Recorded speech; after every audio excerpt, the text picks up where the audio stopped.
Signing my commercial lease was the single most terrifying thing I did when I opened my bookstore. Not choosing books, not building bookcases or painting walls, the lease. It's the biggest, most expensive obligation you make. And when I started, I had a decent idea how to interpret one of these things, but I also learned a ton about how different a commercial lease is versus a residential lease. So today, I'm going to walk you through what's actually inside a bookstore's commercial lease, including the new terms I ran into and the questions I learned to ask that I never knew to ask before I did this. So quick heads up, I am not a lawyer. This isn't legal advice. And at the end, I'll tell you why I absolutely recommend you use a professional lawyer to review your lease with you. This video is just one bookstore owner showing you what I wish someone had shown me. Now, real quick before we dig in, let me know in the comments if you're actively hunting for a space, dreaming about doing it down the road, or already signed a lease and want to compare your war stories with mine. I read every comment and I'm curious where you are in your journey with opening your bookstore. Okay, let's jump in. So here's the first thing that I think you should know. Almost everything in a commercial lease is negotiable, regardless of how likely the landlord is to meet your request. If your only lease experience is renting an apartment, like mine was before I did this, you can throw all of those instincts out the door. A residential lease is heavily regulated, full of tenant protections, and mostly a take it or leave it kind of situation. But a commercial lease is almost the opposite. The law assumes that because you're a business, you can look out for yourself. So there are way fewer guardrails which give you the bargaining power or leverage. The landlord's first draft is never the final deal, and it's only an opening offer. So with that said, it's still their property, and they have the final say about who they get to sign the lease with. Now, I knew that going in, and when I looked at the first document, the pages and pages of dense terms, my gut reaction was, well, I guess these are the rules, but I don't necessarily like what I see. And I wondered where I had leverage. Where can I negotiate here? How much am I able to negotiate before I hit certain limits or push industry norms? And a few conversations with my lawyer helped me understand what I could and could not ask for. A mistake I see a lot of aspiring owners make is treating a lease like it's fixed. The moment you realize you can negotiate on the rent amount, the terms, who pays for what, all of it, everything changes. So insight number one, before we even get into specific terms, is that this is a negotiation. And if you treat it like one, you'll likely reach a mutually beneficial deal. So the first concept is the lease type, gross versus net. Most people understand the first part of the cost, price per square foot. You pay a set price for every square foot of your space in the total rental, not just your retail area.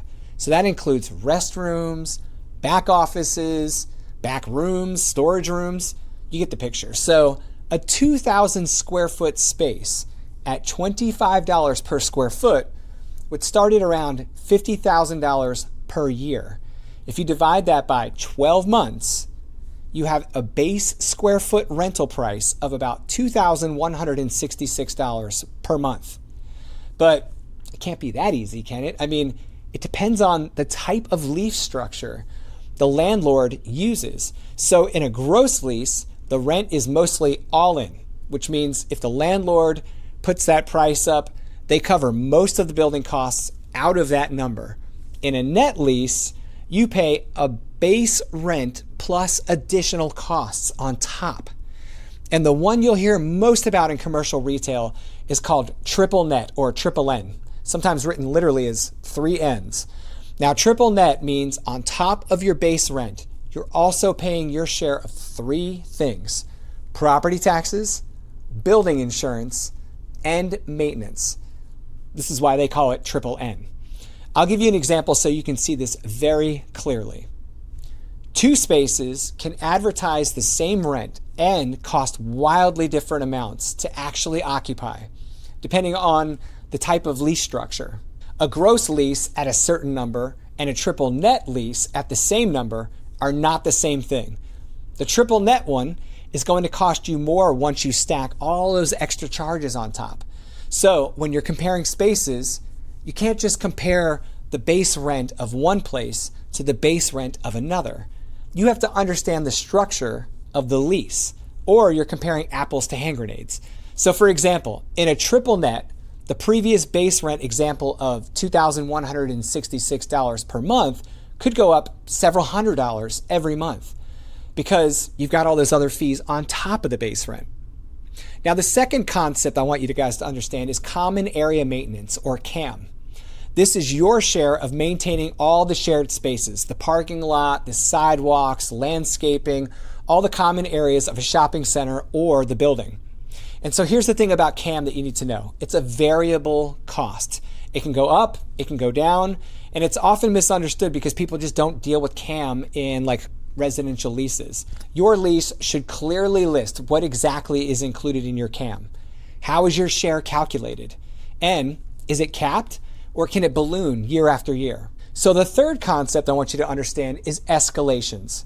This is rent that goes up on a schedule. It's a set percentage each year. And this one gets a little sneaky because a rent that looks totally affordable in year 1 can look very different by year 5 or 7. So when I was evaluating my lease, I didn't fall into the trap of thinking only about like year number 1, the opening number, right? I thought about the whole term. What am I paying for in year 1, year 3, year 5, all the way out to the end of my lease? So because you're not signing up for the first number, you're signing up for the whole thing, you should really understand what the whole thing looks like. You're signing up for every year of your lease. So how does this connect to everything else I talk about on this channel? Well, if you've seen my video on bookstore profits, you know how thin the margins are in this business. And the lease is the single biggest fixed cost that most bookstores experience. And these structures, the triple net, the CAM, escalations, these are the things that quietly eat into those already thin margins. And this is where your survival math actually starts. In my experience, you may see an increase in the base rate year after year, something like 3% to try and keep up with inflation. Now, here's the part that may not be so obvious to someone without commercial lease experience. This is the stuff that blindsides a lot of new bookstore owners because they may not know to look for these things. Term length and renewal options. How long is your lease and what happens at the end? There's a real trade-off here. A longer term gives you stability. Your rent's locked, you're not going anywhere, but you're also committed to that long lease. And if the business struggles, you're on the hook for the whole lease. So sometimes a shorter term can give you flexibility, but maybe less security.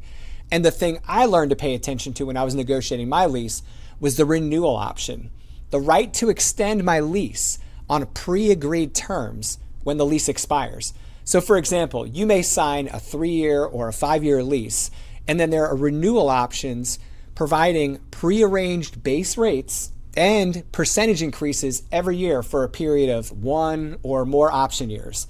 So your base lease may end in year 5 and you have options to continue into year 6, 7, or 8 at the listed rates in your lease that you negotiated on day 1. So without these types of renewal options, when your lease ends, the landlord can pretty much do whatever they want. They can raise the rent, they can bring someone else in. A renewal option protects the business you've already spent years building in that one spot. So personally, I wouldn't sign a lease without understanding exactly what happens when the term ends. And I like renewal options because I'm not haggling over lease rates for those periods when we get close to the end and they don't like have you on the ropes or whatever. So it's like a personal guarantee that I've set myself up with in the future. Okay, so this is a big one and it's one of the most important things in this entire conversation. A personal guarantee. And that means if the business can't pay, if like the whole business goes under, you personally are on the hook for the lease as an individual, not a business. So your personal assets are at risk here. Landlords often want this, especially from a brand new business with no track record of paying commercial leases previously. And I want to be really clear here because this is the type of thing you need a lawyer for. But understanding that this clause exists, knowing whether it's in your lease and knowing that it's something people can negotiate is huge. That's what I hope you get out of this video.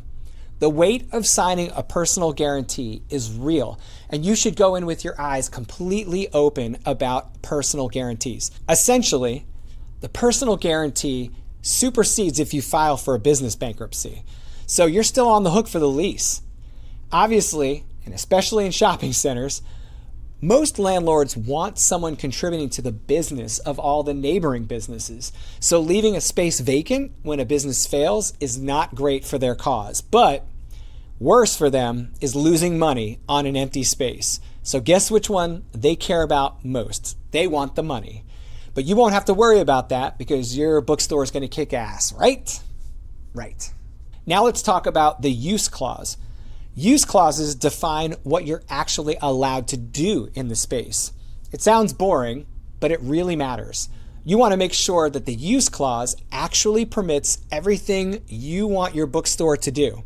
So if you're a bookstore that also wants to host events or sell cookies or coffee or run a small press or whatever, you want to make sure that your use clause is broad enough to cover your actual plans and includes those things, not just this business sells books. Don't take this part lightly. Make sure your lease allows for the full scope of your business. For example, if you plan to host events like author events or book signing events, does the lease allow for events? Does it restrict the use of parking? Can you have people lined up on the sidewalk outside of your store for events? The landlord won't want people blocking entrances to other businesses, and those businesses won't want that either. So there's usually some type of language in the contract about this. What about security requirements for events?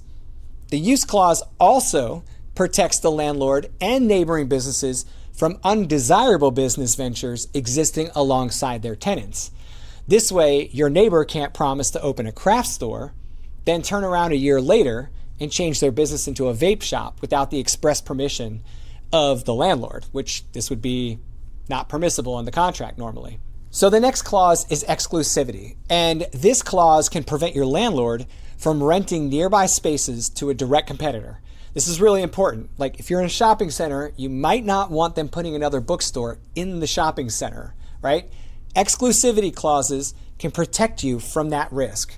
Often you'll find appendices in the lease that list what types of businesses or activities are forbidden in the center. A negotiation tip for you is that the restriction doesn't have to be absolute. You can stipulate that a business in the shopping center can only make up to a certain percentage of their sales from books. This is more realistic considering so many other businesses exist in an industry that you may not serve. So for example, if a craft store in your shopping center wants to sell workbooks or craft-related books that may not violate the exclusivity agreement as long as they limit their sales to a certain percentage and those products don't compete with yours. For example, I may prevent any other fiction bookstores in our shopping center, but allow a store to make no more than 20% of their total sales from books. And that works in the case of like a craft store. The next thing to consider is build out and the tenant improvement allowance. So when you take a raw commercial space, it's often not ready to be a bookstore. It still needs a lot of work. And build out is that construction and customization of the space. That tenant improvement allowance or TI allowance is money or work that the landlord contributes toward making the space usable. This is very negotiable, and it's a real question that you should be asking. Who's paying to turn this empty shell into a functioning store, or to turn this not empty shell into an empty shell? That can be a massive cost, and whether it lands on you or is shared with your landlord makes a very big difference. Are they responsible for ripping out existing shelving, flooring, temporary structures, false walls, or are you on the hook to fund that work before you can build your store? We picked a space that required minimal demo or material removals, and we were on the hook for all of our furnishing installations, including the big expense, our bookcases. So if you want to learn how we saved over $40K by building our own hardwood bookcases, you can check out the video linked somewhere up here. Now, the next thing I want to talk about is HVAC maintenance and, most importantly, replacement. So for many folks, the biggest financial risk to the business side outside of the personal guarantee is the heating, ventilation, and air conditioning unit clause. If you are genuinely surprised by this, welcome to the significant difference between residential and commercial leases. You, in the commercial world, normally own the risk of the HVAC unit.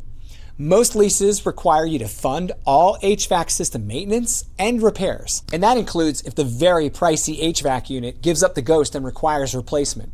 That cost is on you. You foot the bill to replace the unit, and it's normally many multiples of what you would expect for a residential unit, unless the building is a former residence that was converted to a commercial property. So if you're in a modern strip mall or shopping center, you likely will have a roof-mounted commercial-grade HVAC system costing upwards of 5 figures to replace. And I'm not even kidding. They are tough, reliable units, but they are far from cheap. And no, if you replace the unit, you do not get to take that unit with you when your lease ends. It stays. So I recommend you have a trustworthy HVAC technician inspect the unit before you sign the lease, and the landlord should definitely allow that. Some landlords are kind enough to warranty the operation of the unit for a short period once the lease starts so that you can mitigate the risk of an HVAC unit failure while you're getting over the initial cost of your build out and opening the store and all the things.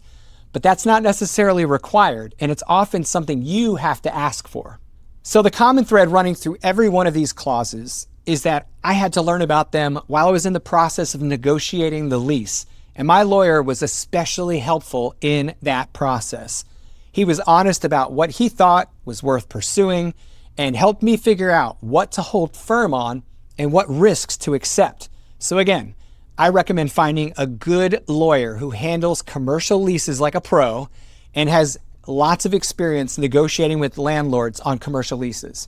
And I know the idea of spending a few $1,000s asking for things that you may not get doesn't sound very appealing, but if you consider the risk of the lease extending well into the 6-figure range over the life of many commercial leases, a few grand on a lawyer suddenly feels like a very solid investment. So after going through all of this and living with the lease that I've signed, here's how I feel now. The first time I looked at the space, I was thinking about one thing: rent, base rent. How much square footage do I need and how much can I afford? Now when I review commercial leases, I'm asking a whole different set of questions. And these are the ones I'd never sign a lease without asking. Okay? Get out a pen and paper if you need them. What's the total cost to occupy this space? Not just base rent, but with the CAM fees and escalations factored in over the entire term. Not year one, all of it. What happens when the lease ends? Do I have the right to renew? And on what terms? Am I personally on the hook if the business doesn't work? And is that something I can negotiate? How would I afford that if it happened? Does the use clause actually allow me to do all the bookstore things that I'm planning to do? What's the largest financial risk outside of my monthly base lease cost? Is it the HVAC? What insurances are required for me to operate my bookstore in this particular space? And who's paying to make this raw space into an actual bookstore? So, as you can see, a lease is not about base rent. It's about everything that can happen over years. And the cheap-looking space with bad terms, a nasty escalation schedule, a scary personal guarantee, no renewal protections, that type of lease can cost you far more than the pricier space with great terms. Often the base rent is the least risky number in the whole document. And what surrounds it actually determines whether the space helps your business survive or slowly strangles you financially. Now, the most important thing I'll say in this whole video is that everything I just walked you through is to help you understand what you're looking at and to ask better questions when you're negotiating your lease. It is not a substitute for a professional. You need a commercial real estate attorney and ideally a tenant rep broker to actually review your lease before you sign it. And no, I'm not going to pitch one to you. These people will catch things that you and I would never spot. They know the local market, they know what's standard, they know what's a red flag, and they negotiate this stuff for a living, oftentimes with these same clients. And I know the instinct is that you're opening a business and money's tight and that you're looking for places to save cash, but this is not the place. A good attorney or broker often pays for themselves, either in what they negotiate or in any red flags or traps that they help you avoid. And the most expensive lease you're ever going to sign is the one you signed without understanding it. This is genuinely one of the few areas where trying to DIY it to save a couple bucks can sink your entire dream of owning a thriving bookstore. So please Get a professional every single time you do this. So that's what's actually inside a commercial lease. There's always more to consider, so get the attorney. And at the start, I asked where you're at in your journey, so let's go back to that. So tell me, what's the term that scares you the most? Is it the personal guarantee, the triple net math? Is it the HVAC? Is it the idea of being locked into a lease for like multiple years? Drop it in the comments. I read every single comment on these videos. And if you want to understand why these lease terms matter so much to a bookstore specifically, why the margins make this so high stakes, I broke all of that down to real numbers and the profit math in a couple of other videos on the channel. So this is all a part of a series I'm building on the reality of opening and running a bookstore. And if that's useful to you, like the video, subscribe to the channel, and stick around for more. Okay, I'm Lucas, owner of Spineless Reads Fiction Bookstore here in Williamsburg, Virginia, and I'll see you guys in the next video.